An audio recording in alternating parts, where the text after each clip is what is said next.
Hmm. Ano po yan? Ano po, oh. Nakabuka ka, oh. Nasa lampak yung kutoy-toy niya, oh.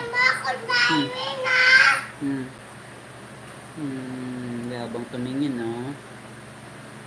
Snow, ba't ganyan ka makatingin? Ha? Hoy. Ito, laki-laki mo na, ha?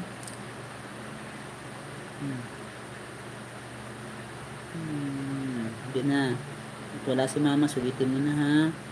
Dito na si mama, eh. Sige na, maglalaba pa pala ako, Snow. Hello guys, thank you sa nag-tuning in Sunday. Hindi ba? Tawag doon. Ayun, thumbs up naman guys. Ayan, si Snow. Snow. Gusto ka?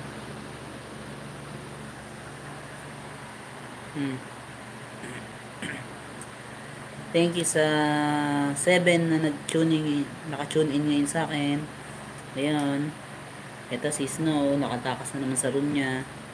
Dahil wala si mama, nakontra kay Snow. Ayan, ang laki-laki na ni Snow, oh. Snow, 10 months ka na, no?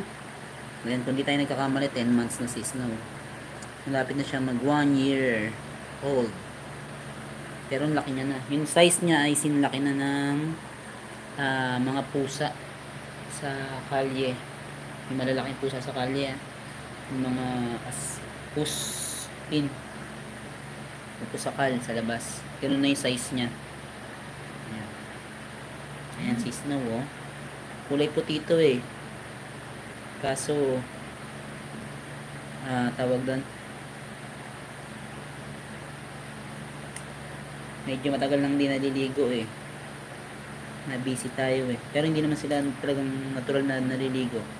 Ay, sabihin monthly, pwede, ganun. Pero ito Snow, 3 buwan ka na yata hindi naliligo, ah. Diba? Ayun, kontra yung wife natin dito dahil niya. Ayun, allergies, ay ayaw niya yung balahibo niya. Saka, yung gastos pa. Cart, tanggalin mo yan! Okay, papasok na tayo at baka mamaan tayo, ha?